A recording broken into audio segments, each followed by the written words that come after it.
Guys நம்ம CSK என்ன பிளான்ல இருக்காங்கன்னே புரிஞ்சிக்க முடியல. ஃபர்ஸ்ட் கேமரான் கிரீனுக்கு பிட் பண்ணுவாங்க நம்ம எதிர்பார்த்துட்டு இருந்தோம். அதுக்கேற்ற மாதிரியே கேகேஆருக்கும் சிஎஸ்கேக்கும் ஒரு பெரிய பிட்டிங் வார் போச்சு.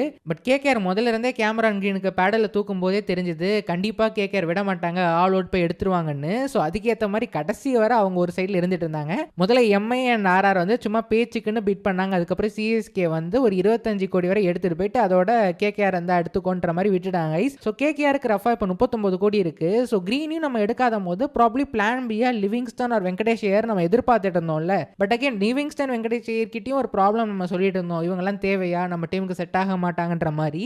அண்ட் அதுக்கேற்ற மாதிரி சிஎஸ்கே பிட் பண்ணல guys, which is very very surprising for me. லிவிங்ஸ்டனுக்கும் பிட் பண்ணல, லிவிங்ஸ்டன் அன்சோல்டா போயிருக்காரு. மேபி கடைசியா வேணா பிட் பண்ணி எடுக்க பார்ப்பாங்க, பேக்கப்பா கூட இருக்கலாம். பட் வெங்கடேஷ் ஐயருக்கும் போல, again which is surprising for me. Like Venkatesh ஐயருக்கு ஒரு 1-2 பிட் போடுவாங்க தான் எதிர்பார்த்துட்டு இருந்தோம். அட்லீஸ்ட் எல்லாருமே அப்படிதான் நினைச்சிட்டு இருந்தோம். பட் நம்ம சேனல் சொல்லியிருந்தோம் லைக் அவருக்கு டாப் ஆர்டர்ல ஸ்பாட் இல்லைன்னு. பட் எனக்கே நடுவில் அந்த கௌரவ் சுந்தராமன் சொன்னதை கேட்ட உடனே ஆமா, குவிக் விக்கெட்ஸ் இருந்தால் ப்ராப்ளி ஒரு நல்ல ப்ரொஃபைல் அந்த இடத்துல தேவை. ஸோ கேமரான் கிரீன் அதே நம்பர் 4ல ஃபிட் பண்ணலாம், அதுக்கேற்ற மாதிரி வெங்கடேஷ் ஐயர் லெஃப்ட் ஹேண்டர் எல்லாரும் சொல்றாங்களேன்னு. பட் சிஎஸ்கே வெங்கடேஷ் ஐயருக்கும் போல, வெங்கடேஷ் ஐயர் ஃபைனலாக 7 crores ஆர்சிபிக்கு போயிருக்காரு. ஸோ அவங்களோட டேட்டா டீம் ஆப்வியஸான ரெக்கமெண்டேஷன் தான். போன வருஷமே வெங்கடேஷ் ஐயருக்கு ஆல் அவுட் போய் எடுக்க பார்த்தாங்க. அண்ட் நம்மளோட சேனல்லையும் ஒரு வீடியோவில் பார்த்துருந்தோம், வெங்கடேஷ் ஐயரோட ஸ்டாட்ஸ் ஓவரால் நல்லாவே இருக்கு. ஸோ அந்த நம்பர்ஸ் பேஸ் பண்ணி அவங்க ஆர்சிபி டார்கெட் பண்ணி 7 கோடிக்கு எடுத்திருக்காங்க. கேகேஆர் கொஞ்சம் எடுக்க பார்த்தாங்க, பைபேக் பண்ணிடலாம் வெங்கடேஷ் ஐயர்னு. பட் 7 கோடி வரை புஷ் பண்ணி விட்டு வெளியே வந்துட்டாங்க கைஸ். பட் ஸ்டில் ஓவரால் பார்க்கும்போது செட் 1 and 2 முடிஞ்சிருக்கு. கொஞ்சம் சர்ப்ரைசிங்காக தான் இருக்கு guys. Probably Indian spinners are ஒரு பவுலிங் ஆல்ரவுண்டர்ஸ், ஓவர்சீஸ் ஆல்ரவுண்டர்ஸ் எல்லாம் டார்கெட் பண்ண பார்ப்பாங்களோன்ற மாதிரி தோணுது. பட் தெரியல கைஸ் இப்போதைக்கு என்ன பிளான்ல இருக்காங்கன்னு. 40 கோடியோட வச்சிருக்காங்க. மேபி அவங்க டொமஸ்டிக் ஸ்டார்ஸ் எல்லாரையுமே பிக் பண்ணலான்னு கூட இருக்கலாம். ஸோ நமக்கு லாஸ்ட் இயர் வந்து இவங்க ஹேண்ட் பிக்டாக எடுத்த 3 பேருமே நல்லா பெர்ஃபார்ம் பண்ணாங்க. லைக் டெவில்ஸ் இதில் இழுக்க வேணாம், மற்றபடி ஆயுஷ் மாத்திரை நூறுவில் பட்டேல் நல்லாவே இம்பாக்ட் கிரியேட் பண்ணாங்க.